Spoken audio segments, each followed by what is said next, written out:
Walk Two Moons, Chapter 31, The Photograph. The next day was most peculiable, as Mrs. Partridge would say. Phoebe arrived at school with another message, which she had found on her porch that morning. We never know the worth of water until the well is dry. It's a clue, Phoebe said. Maybe my mother is hidden in a well. I walked straight into Ben when I went into my locker. That grapefruit aroma was in the air. "You've got something on your face," he said. With soft, warm fingers, he rubbed the side of my face. "It's probably your breakfast." I don't know what came over me. I was going to kiss him. I leaned forward just as he turned around and slammed the door of his locker, and my lips ended up pressed against the cold metal locker. "You're weird, Sal," he said. Kissing was thumpingly complicated.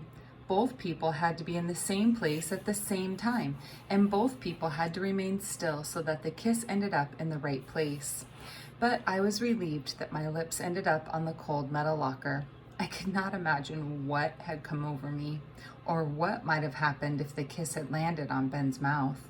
It was a shivery thing to consider. I made it through the rest of my classes without losing control of my lips. Mr. Berkway sailed into class carrying our journals. I had forgotten all about them. He was leaping all over the place, exclaiming, "Dynamite! Unbelievable! Incredible!" He said he couldn't wait to share the journals with the class. Mary Lou Finney said, "Share with the class." Mr. Berkway said, "Not to worry. Everyone had something magnificent to say.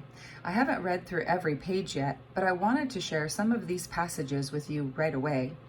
People were squirming all over the room. I was trying to remember what I had written.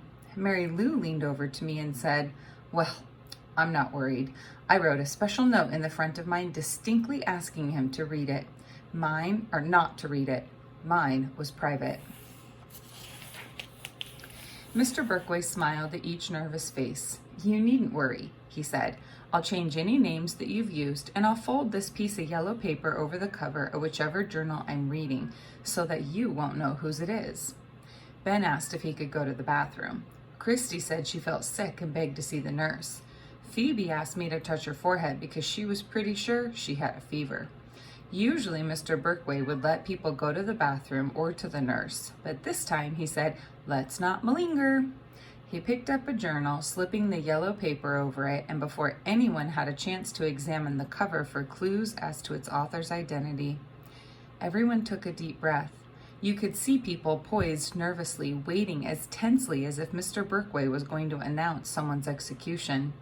Mr. Berkway read, "I think that Betty," he changed the name, you could tell, because there was no Betty in our school, "will go to hell because she always takes the Lord's name in vain. She says, 'God,' every 5 seconds." Mary Lou Finney was turning purple. "Who wrote that?" she said. "Did you, Christy? I bet you did." Christy stared down at her desk. "I do not say 'God' every 5 seconds. I do not, and I am not going to hell. Omnipotent, that's what I say now. I say omnipotent and Alpha and Omega." Mr. Berkway was desperately trying to explain that he had enjoyed about that passage. He said that most of us are not aware that we might be using words such as "God" that offended other people. Mary Lou leaned over to me and said, "Is he serious? Does he actually, really and truly believe that Beef Brain Christy is troubled by my saying God? Which I do not, by the way, say anymore anyway." Christy wore a pious look as if God himself had just come down from heaven to sit on her desk.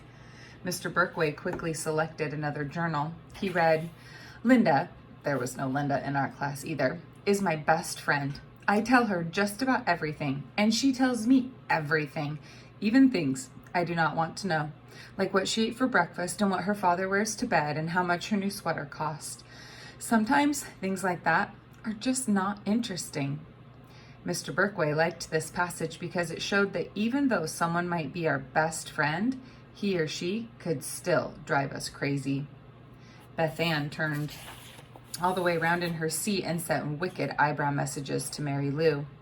Mr. Berkway flipped ahead in the same journal to another passage, and he read, "I think Jeremiah is pig-headed. His skin is always pink, and his hair is always clean and shiny." but he really is a jerk. I thought Mary Lou Finney was going to fall out of her chair. Alex was bright pink. He looked at Mary Lou as if she had recently plunged a red-hot stake into his heart. Mary Lou said, No, it isn't what you think. And Mr. Berkway liked this passage because it showed conflicting feelings about someone. Well, I'll say it does, Alex said. The bell rang. First, you could hear sighs of relief from the people whose journals had not been read, and then people started talking a mile a minute. Hey, Mary Lou, look at Alex's pink skin. And, hey, Mary Lou, what does Beth Ann's father wear to bed? Beth Ann was standing 1 inch away from Mary Lou's face. I do not talk on and on, said Beth Ann. And that wasn't very nice of you to mention that. And I do not tell you everything. And the only reason I ever mentioned what my father wore to bed was because we were talking, if you recall, about men's bathing suits being more comfortable than women's, and on she went. Mary Lou was trying to get across the room to Alex, who was standing there pink as could be. Alex, she called, wait, I wrote that before. Wait. It was a jing-bang of a mess. I was glad I had to get her out of there. Phoebe and I were going to the police again. We got in to see Sergeant Bickle right away. Phoebe slapped the newest message about the water in the well onto his desk, dumped the hairs which she had collected at Mrs. Cadaver's house on top of the message, and then placed her list of further items to investigate on top of that. Sergeant Bickle frowned. I don't think you girls understand. Phoebe went into a rage. You idiot, she said, and she scooped up the message, the hairs, and her list and stormed out of the office. Sergeant Bickle followed her while I waited, thinking he would bring Phoebe back and calm her down. I looked at the photographs on his desk, the ones I had not been able to see the day before. In one was Sergeant Bickle and a friendly-looking woman, his wife, I supposed. The second picture was of a shiny black car. The third picture was of Sergeant Bickle, the woman, and a young man. Their son, I figured. I looked closer. I recognized the son. It was the lunatic.